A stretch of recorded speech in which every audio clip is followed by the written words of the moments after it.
Hello guys, ito na naman tayo sa isang video just for the comparison sa mga nagtatanong kung anong pinagkaiba ng OraShare OL3 Max at OraShare OL03.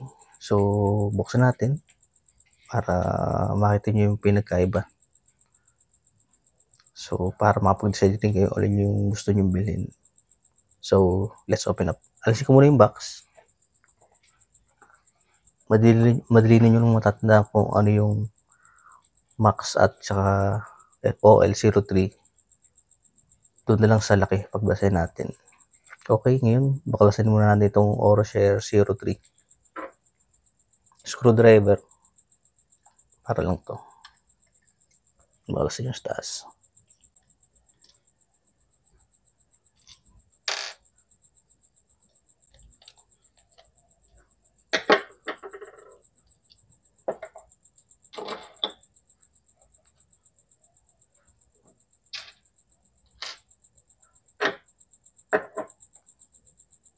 Tapos to. Yung kanyang cup.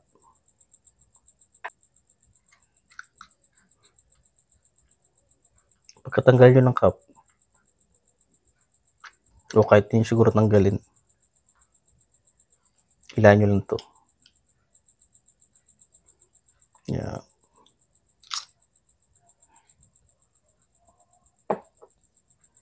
Ito yung battery niya.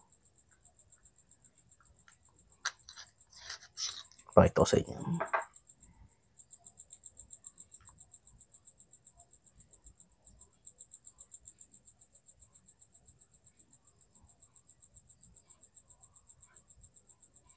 Ito yung negative, positive. Tanggalin natin. Yan.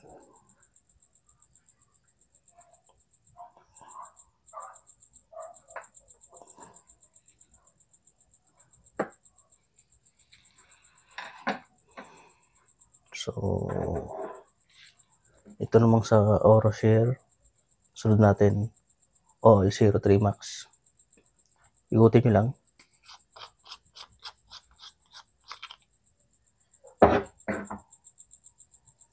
Ikutin nyo rin to, pero bago yun, taktak bro natin to. Tanggal siya. Pag tinaktak nyo yan, no.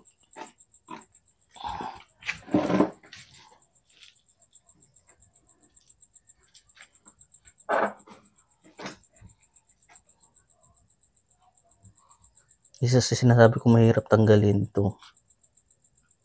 itong kanyang plug-in type na to. Nakalimutan kong tawag dito eh. Try natin tanggalin.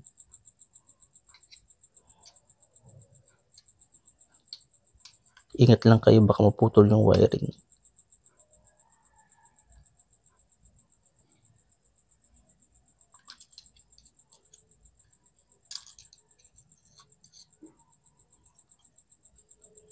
Tanggal na siya.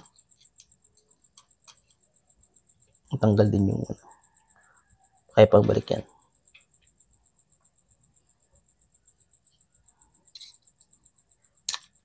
Yun, tanggal na po siya. Hilahin nyo lang.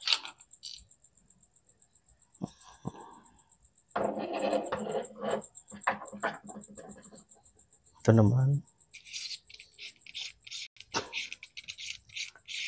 Yun yun.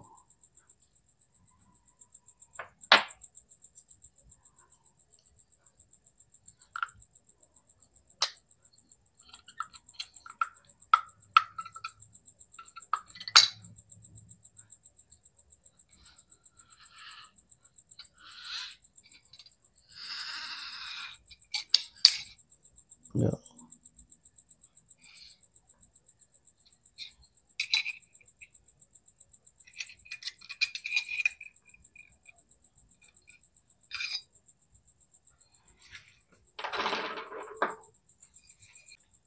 Ngayon natanggal natin siya. Gusto nyo tanggalin to, waitin nyo lang.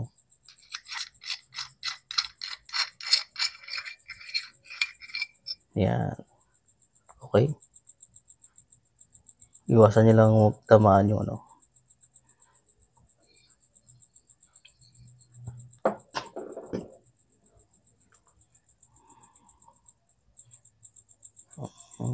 Okay.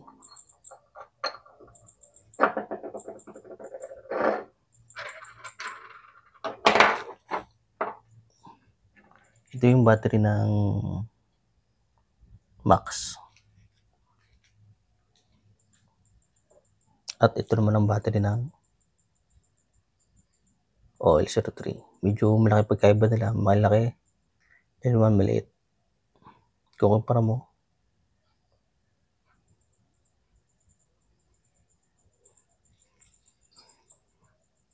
Yan. Ang problema dito, hindi mo siya basta-basta pwedeng tanggalin. Kagaya nung sa OL03, ang Max hindi. May wire pa siya dito nakasabit. Makikita niyo siya. So, pwede siyang palitan kaso mahirap nga lang.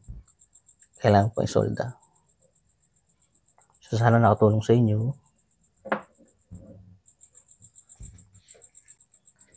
So, please subscribe. Maraming salamat. Thank you.